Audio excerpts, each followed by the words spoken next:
खोज अब तक के साथ मैं हूं शोएब भट्टी। आज हम खोज लगाएंगे जुर्म की एक ऐसी कहानी का जिसमें अदम बर्दाश्त माशरे में नासूर बनकर दीमक की तरह चाट रहा है।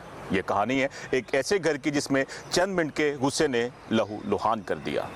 ये खोज है उन नफसियाती मसाइल का जो मामूली रंजिश को कत्लो गारत में बदल देता है। बाटापुर के इलाका में नशा न मिलने पर 4 मुलजमान ने अपने ही दोस्त के घर अंधाधुंध फायरिंग कर दी। घर में सोए हुए 14 साल बच्चा फायरिंग की जद में आकर मौका पर जान बहक हो गया। पुलिस की जानिब से शवाहिद इकट्ठे किए गए, लाश को पोस्टमार्टम के लिए मुर्दाखाना मुंतकिल करके तहकीकात का आगाज किया गया, लेकिन मुलजमान बासानी मौका से फरार हो गए। हम इस पहलू पर भी खोज लगाएंगे कि पुलिस ने अब तक कितने मुलजमान को गिरफ्तार किया। कहानी है बाटापुर के इलाका की, जहां परवेज अली नशे की हालत में अपने घर में सो रहा था। 8 अगस्त को रात 10 बजे के करीब मुलजमान इरफान उर्फ फानी, अकबर और 2 नामालूम अफराद घर में दाखिल हुए। घर की दहलीज क्रॉस करते हुए गोलियों की बारिश कर दी, जिसमें एक गोली 13 साल जमान को जा लगी और जख्मों की ताब ना लाते हुए जान की बाजी हार गया। परवेज का कहना था कि चंद रोज कबल इरफान उर्फ फानी से मामूली तलक कलामी हुई थी। मुलजमान ने घर में दाखिल होकर अपने दस्ती पिस्टल से सीधी फायर की, जिसके नतीजे में 13 साल जमान के सर पर गोली लगी। शदीद मजरूब हो गया, इसे अस्पताल मुंतकिल किया गया, लेकिन जख्मों की ताब ना लाते हुए जान की बाजी हार गया। नाज़रीन, इस केस के मुद्दई हमारे साथ मौजूद हैं। 13 साल बच्चे को कैसे गोली लगी, इस पहलू पे हम खोज लगा रहे हैं। उस दिन वाकया क्या हुआ था और जमान को गोली कैसे लगी, आप ये बताएं। जी सर, वाकया तो ये होंगे कि ए वकूए तो पहले ना अद्धा क घंटा पहले साडा आपस च झगड़ा होंदा है, ठीक है, बाहर दरवाजे ते, ठीक ते झगड़ा के साथ, मुलजमान के साथ। हाँ जी सर, जिन्होंने किया वकूआ अद्धा घंटा वकूआ होया तो उस तो बाद जो ये होंदा नहीं, ठीक है, आन के साडे दरवाजे ते फायरिंग करते हैं, ठीक है, फायरिंग करके ते चले जाते। लेकिन वो फायरिंग इन्हें की ना, तो सामने भतीजा मेरा जमान वाली सामने 4 बजे सुता होया, ठीक है, तो सुते पे सारे फैल लग गया। जमान सोया हुआ था और इन्होंने स्टेट फायरिंग की मुलजमान ने, वो जमान के सर पे फायर लगा। हाँ जी सर, जमान के सर पे फायर लगा। आप पे ये भी इल्ज़ाम है कि आप कोई मंशियात फरोश हैं। नो सर, ये इसमें क्या हकीकत है? सर मैं सिर्फ नशा करता हूँ सर। और जो ये मुलजमान थे जिन्होंने फायरिंग की, ये आपसे कोई नशा खरीदने आए थे? नहीं सर, मुझसे जानबूझ के ना पहले भी छीन लेते थे, मैंने अपने लिए लिया, ठीक, छीन लेते थे या इसी मामला में फिर आए थे, ठीक है। आपसे नशा छीनने आए थे? इसके, हाँ जी, इसके पास आया, हमें दे नहीं रहा, इसी वजह से, ठीक है। और इसी रंजिश में उन्होंने आपके घर पे फायरिंग कर दी? हाँ जी, जी सर। जिससे आपका भतीजा जमान जो उनसे जहाँ भाग हो गया? बिल्कुल सर, ऐसी बात। जमान क्या करता था? जमान सर पढ़ता था। कौन सी क्लास में? 4थी क्लास में सर। तो आपको इस इसमें एक शर्मिंदगी नहीं है कि आप जिस नशे की खातिर आपका भतीजा, सका भतीजा इसमें जान भाग हो गया और आप पे भी एक इल्ज़ाम लग गया? बिल्कुल सर, ऐसी बात है। क्यों नहीं शर्मिंदगी सर, बहुत ज़्यादा शर्मिंदगी है कि मेरी वजह से एक बच्चे की जान चली गई सर। और ये जो मुलजमान है, ये क्या क्रिमिनल रिकॉर्ड रखते हैं? पहले भी ऐसे ही करते रहे हैं? पहले भी सर इन पे अक्सर काफ़ी ज़्यादा वाक़यात, ठीक है, कार राफ्ता बंदे हैं, पहले भी 302 की हुई हैं, चोरी डकैती सर, इन पे सब कुछ है। क्या नाम है इनके? इरफान उर्फ फानी नाम है एक, ठीक, एक नाम अकबर है, ठीक है, एक 2 का नाम नहीं आता सर, मुझे याद। 2 नामालूम है? हाँ जी सर। ठीक है, जिन्हें पुलिस ने अरेस्ट, चारों मुलजमान को कर लिया? जी सर, 4 पर की। पुलिस की तफ्तीश से आप मुतमिन हैं? जी सर, हाँ जी सर। अब मुलजमान पुलिस की हिरासत में है? हाँ जी सर, जेल भेज दिए। जेल भेज दिया? जेल भेज दिया सर। आप अब नशा कर रहे हैं? नहीं सर। भतीजे को? जी सर, उसके गोली बाद लगने के बाद? नहीं सर, उसके बाद नहीं अभी तक किया है। यानी ये चारों आपके साथ मिलकर नशा करते होते? पहले बैठते थे, नशा इकट्ठे वगैरह करते थे। और उसी रंजिश में वो आपके पीछे आए आपको पकड़ने के लिए कि आपके पास नशा होगा? बिल्कुल सर। आप कहाँ से लेते हैं? हाँ जी, आप नशा? ये गांव में बहुत ज़्यादा लोग बेचते हैं। किस जगह पे? इस सत्तों के मान में ना हो तो ये इधर ना हमारे पास ना दरिया है, दरिया के दूसरी साइड पे चले जाए तो आम बिकता है। सरेआम बिकते? हाँ जी सर।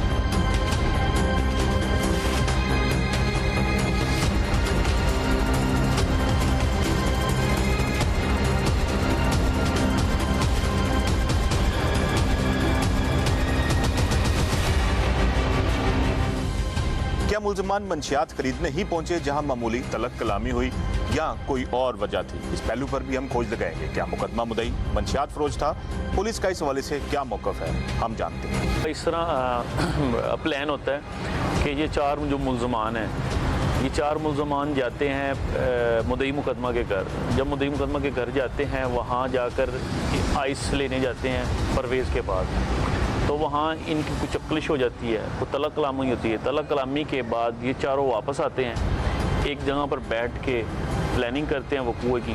प्लानिंग करने के बाद एक फहद नाम का लड़का होता है, वो वहीं ठहर जाता है। बाकी तीनों मुलजमान, जिसमें फ़ानी इरफान और फ़ानी गड़ा, कासिम घुंगरू, ये मुसल्ला पिस्टल होते हैं, और एक जो होता है अली अकबर, ये खालियात इनके साथ चला जाता है। जब ये वहाँ जाते हैं, जाने के बाद ललकारे मारते हैं। ललकारे मारने के बाद उसके घर में दाखिल होकर इरफान और फ़ानी फायरिंग करता है, जिसका फायर मकतूल मोहम्मद ज़मान की सर पे जाकर लगता है, जिससे वो मजरूब हो जाता है और रास्ते में जाते उसकी डेथ हो जाती है। और जो कासिम और घुंगरू है, ये फायरिंग करता है मुद्दई मुकदमा परवेज़ को टारगेट करने के लिए। मुद्दई मुकदमा दीवारों की ओर लेकर अपने आप को बचा लेता है। अच्छा तो उसके बाद फायरिंग करने के बाद ये मुलजमान मौका से फरार हो जाता है। मकतूल बच्चे की फुप्पो रुखसाना बीबी ने बताया कि मुलजमान घर में दाखिल होते ही फायरिंग शुरू कर दी। मुलजमान को मालूम था कि फैमिली कहाँ सोती है। मुलजमान की तादाद 4 थी, जिसमें इरफान और फानी समेत 4 मुलजमान शामिल हैं। जमान को जख्मी हालत में अस्पताल लेकर गए तो मुलजमान पीछे से फिर आ गए और एक कमसन बच्चे से पूछने लगे कि तेरे चाचू को कहाँ लेकर गए हैं। मुलजमान का हमसे कोई ताल्लुक नहीं था।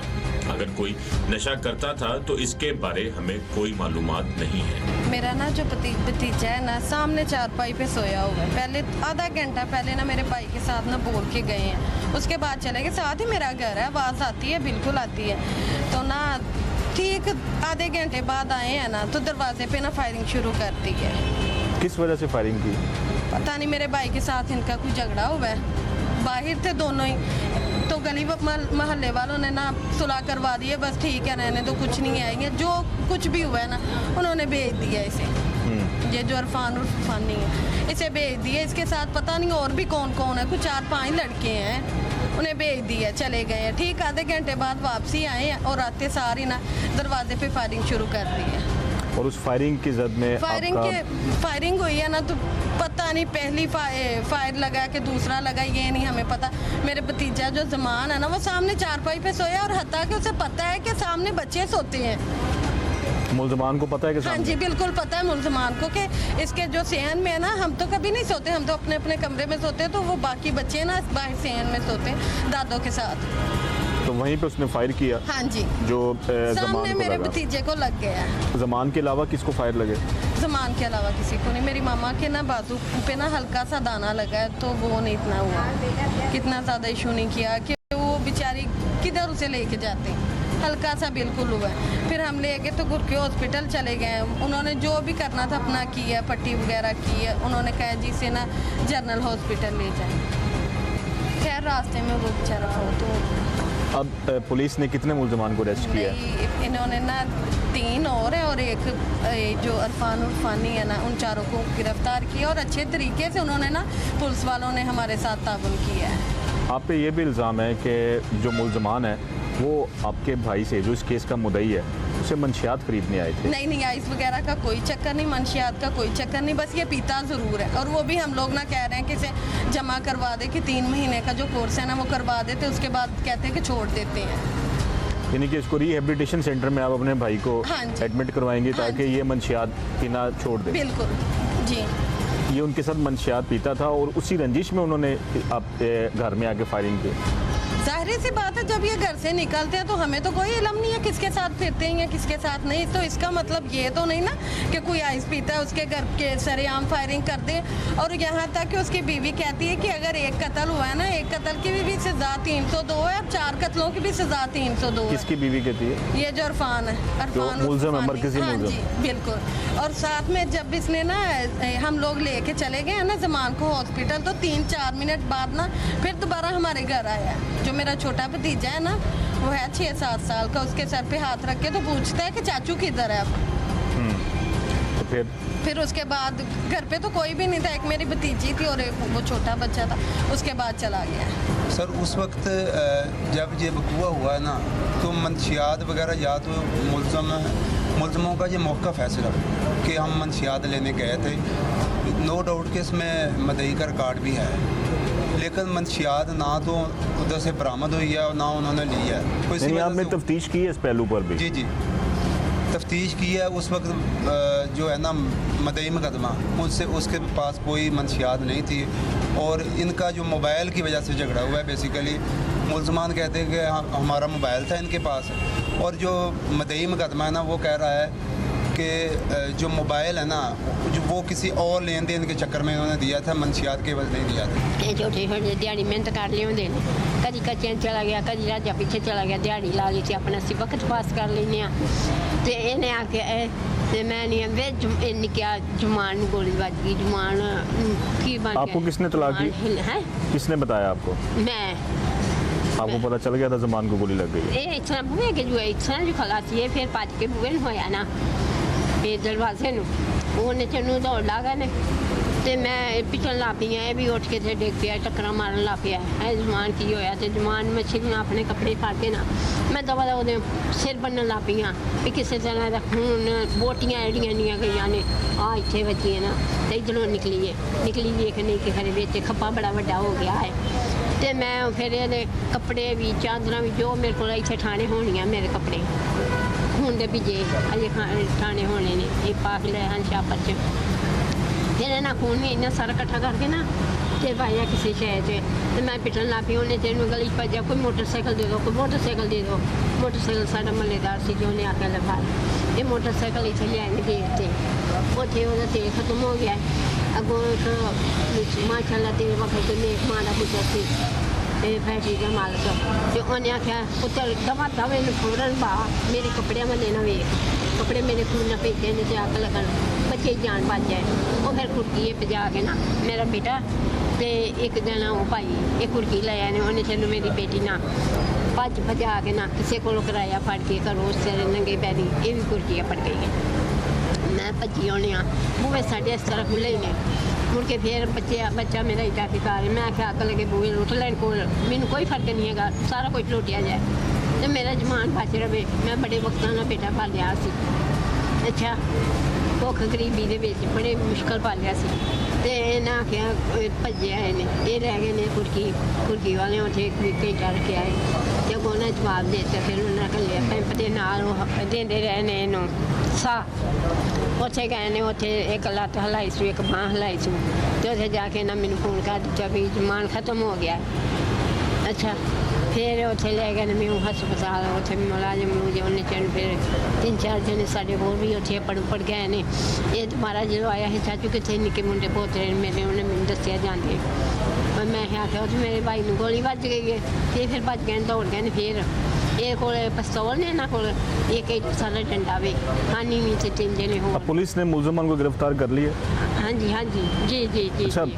आपको ये पता है कि ये जो नशा खरीदने आए थे कि आपके घर? नहीं ये इल्जाम है से खरीदने आए वो इस तरह ना जिन्होंने की करता सी ना वो बदमाश बनया मसीता च भी ऐलान करा देता सी फिर मैं जगह टैक्स लेंदा जी हर तो मैं नहीं किसी ने माफ करा गरीबां तो जिदा जी करना उन्होंने रस्ते वेख देना मेरे भरा डके थे अपने घरों आई इन्हें आख्या की गल उस दिन भी डक के ना तो इनू खलोता तो मेरा पोतरा भी नाल भजा दादो फिर अज देख ला सानू चमकियां लाउन दिया है मैं फिर उन्होंने घर गई हाँ वो भरा वाले मैं क्या बेटा इनू डक लो साडा ना लग ना लैन ना साडा घरों बाहर कोई तुसी किते असीं कौन है तो बेटा गरीबां तंग नहीं करीदा उन्हें यह माँ अज तो ला नहीं जाएगा हैं 2-3 दिन नहीं आए तो भौंके फिर आन के ना जिमें अद्धी रात वेले बुए 2 बजने बुआ पांडे ना अच्छा जे मैं दरवाजे अगे जाना तो फिर चलिया उन्हें जाना।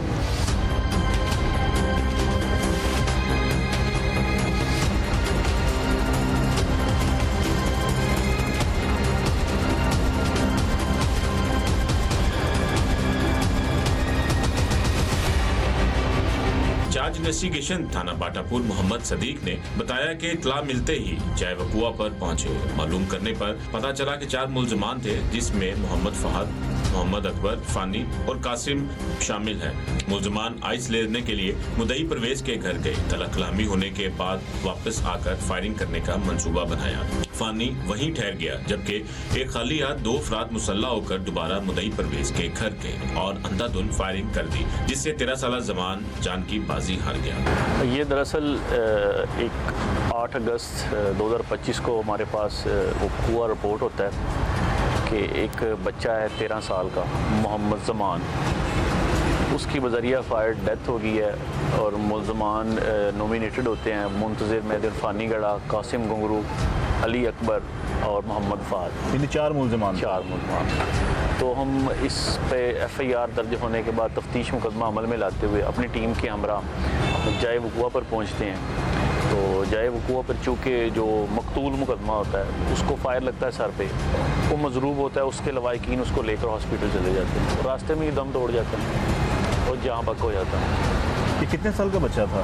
कम उम्र नौजवान था या बच्चा था ये मोहम्मद जमान की उम्र 12-13 साल थी। इंचार्ज इन्वेस्टिगेशन का मजीद कहना था कि मुलजिम कासिम मुदई परवेज को अपनी गोलियों का निशाना बनाना चाहता था, मगर तमाम गोलियां दीवार पर जा लगी। दीवार पर भी गोलियों के निशानात अभी भी मौजूद हैं। मुदई परवेज एक मंशियात फरोश आदमी है। इस पर पहले भी मुतअद्दिद मुकदमा दर्ज है। पुलिस ने इस केस के अंदर 4 मुलजमान को गिरफ्तार करके असला बरामद कर लिया है। मुकदमा परवेज है, ये इस पे काफ़ी सैकड़ों FIR हैं जिसमें मुंशियात की भी हैं, बाकी भी मुकदमात में ये रिकॉर्ड याफ्ता है। इस सूरत हाल ये है कि हमारा ऑपरेशन विंग इनके ख़िलाफ़ कार्रवाई कर रहा है और करते भी रहे हैं।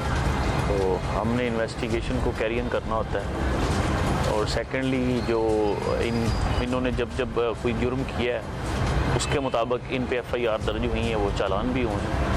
लेकिन अब मौजूदा केस के अंदर वो खुद चूँकि इसमें मुतासर है और उनका बेटा 13 साल का बेटा था जो इसमें जाम भाग हुआ है। इसमें कैसे इस मामले में मज़ीद पुलिस हरकत में आएगी और कैसे इसमें इंसाफ दिलाया जाएगा और अब तक कितने मुलजमान को अरेस्ट किया गया? ये जब वहाँ जाते हैं तो ये चूँकि बनशई भी थे, तो इन्होंने जब आइस उनसे तलब की तो उसने आइस नहीं दी, वहाँ इनकी गालम गलोच या तलक कलामी हुई। तलक कलाने के बाद ये वापस आए, फिर इन्होंने वक़ुआ प्लान किया। प्लान करने के बाद ये सारा वक़ुआ जो मैं जनाब को बता चुका हूँ। दूसरी जानिब सब इंस्पेक्टर मोहम्मद नदीम ने बताया कि मकतूल जमान 7वीं क्लास का तालिबे इल्म था। मुलजमान का झगड़ा मोबाइल की वजह से हुआ। मुलजमान ने मुदई के पास मंशियात खरीदने के एवज मोबाइल रखवाया था, लेकिन मुदई परवेज ने कहा कि मोबाइल मंशियात के एवज नहीं किसी और लेन देन में रखवाया गया था। एक मुलजिम को शाहदरा से गिरफ्तार किया। फहद प्लानिंग करने में शामिल था, जबकि इरफान और फानी मरकजी मुलजिम है जिसकी गोली बच्चे को जा लगी। कासिम, अली और अकबर भी एक क्रिमिनल है। मंशियात खरीदने के लिए जो मोबाइल दिया था वो मोबाइल बरामद कर लिया गया? नहीं, वो मोबाइल बरामद हुआ ही नहीं, वो मोबाइल है ही नहीं उसके पास, मुदई के पास। इसका मतलब ये इल्ज़ाम है? इल्ज़ाम है। अच्छा, उसके बाद फिर आप क्या देखते हैं जाए वक़ुआ पे और मुलजमान को कैसे आपने गिरफ्तार किया? ये तो फरार हो गए थे। जी, वो फरार हो गए थे। उधर पे जो गवाहान थे 1-2 उनसे बयान लिए, फिर हम चले गए उधर जनरल हॉस्पिटल। उधर जाके फिर मकतूल की जो डेड बॉडी रिसीव करके हमने उधर भिजवाई है म्यू अस्पताल डेड हाउस, क्योंकि हमें हमारा मुतलका जो है ना डेड हाउस है वो म्यू अस्पताल वाला है। पोस्टमार्टम करवा के फिर हवाले इनके मुतई के किया बराए कफन दफन। उसके बाद मुलजमान की तलाश शुरू हो जाती है। मुलजमान को एक को हमने शादरे से गिरफ़्तार किया और दूसरे को हमने इधर से जत्तों के वहाँ से गिरफ़्तार किया है।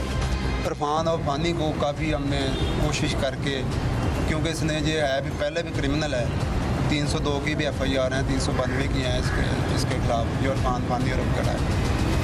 तो इसको हमने बड़ी मेहनत करके उन चारे साहब ने टीमें तश्कील दी, फिर हमने जाके गिरफ़्तार किया है। इसमें जो 2 मुलजमान हैं ना वो क्रिमिनल रिकॉर्ड रखते हैं। 4 मुलजमान टोटल गिरफ़्तार किए हैं। एक इरफान और फानी गड़ा जो मरकज़ी मुलज़म है जिसका फायर लगने से जो बच्चा वो जो है ज़मान वो कत्ल हुआ है, और दूसरा कासिम रफू, इसका भी क्रिमिनल रिकॉर्ड है। जो दूसरा फ़ाहद है उस पर एक लड़ाई झगड़े की FIR है, और तीसरा अली अकबर है, उसका रिकॉर्ड नहीं है। अब मुलजमान के खिलाफ कैसे चलान मरतब किया जाएगा और इनको सज़ा क्या होगी? जी, जो फ़ाहद है ना उसके ख़िलाफ़, क्योंकि वो मौके पे नहीं आया था, प्लानिंग में शरीक था, उसके ख़िलाफ़ 109 की कार्रवाई की है।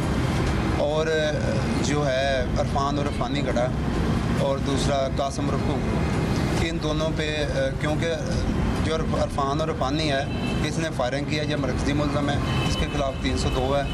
और जो कासिम घुंगरू और फाहद जो है इनके ये 134 की तरीक में आते हैं। मुतासरा खानदान ने वज़ीर आला पंजाब मरीम नवाज और IG पुलिस पंजाब से अपील की है कि हमें फौरी तौर पे इंसाफ फराहम किया जाए और मुलजमान को करार वाक़ई सजा दी जाए। 2 लोग कत्ल हुए हैं, उन्हें क्या कत्ल का बदला उसी टाइम लिया गया, तो जाहिर सी बात है इसने भी कत्ल किया, इसे भी सजा होनी चाहिए। और वज़ीर आला पंजाब से हमारी यही गुजारिश है कि हमें इंसाफ दिया जाए। मेरी एक अपील है वज़ीर आला साहब से ना कि हमें सिर्फ सारा इंसाफ मिलना चाहिए सारे, ठीक है, हमें किसी तरह भी ना इंसाफ दें सारे। आज इन्वेस्टिगेशन मोहम्मद सदीक ने नौजवान नस्ल को पैगाम देते हुए कहा कि मंशियात एक बुरी आदत है, इससे दूर रहना चाहिए। वालिदैन को भी अपने बच्चों पर नजर रखनी चाहिए, किसके साथ बैठते उठते हैं और किसके साथ चलते हैं। बहसियत पाकिस्तानी होने के नाते पाक माशरे के लिए सबको अपना अपना किरदार अदा करना होगा। बुराई तो बुराई है, लेकिन जो सूरत हाल है माशरे में चल रही, अपने बच्चों को सोशल जो क्राइम्स हैं उनसे दूर रखना चाहिए, हर तरह के जराइम से दूर रखना चाहिए। बच्चों की निगरानी करनी चाहिए कि उनका उठना बैठना किन लोगों के साथ है, क्या वो कर रहे हैं, किधर आ रहे हैं, किधर जा रहे हैं, किसके पास बैठ रहे हैं। तो जब तक के मुताबिक वालिदैन को चाहिए अपने बच्चों पर कड़ी नजर रखे, उनकी मशकूक सरगर्मियों को नजरअंदाज ना करें, वरना ऐसा ना हो कहीं मामूली सी चिंगारी उन्हें जलाकर राख कर दे। पुलिस के मुताबिक कत्ल की इस वारदात के चारों मुलजमान को गिरफ्तार कर लिया गया है, लेकिन पुलिस का दावा है कि मुकदमा मुद्दई रिकॉर्ड याफ्ता जरूर है, लेकिन मौके से ऐसे कोई मंशियात फरोशी के शवाहिद नहीं मिले। शोएब भट्टी और खोज अब तक टीम को इजाजत दीजिए, फिर मिलेंगे नई कहानी और नई खोज के साथ।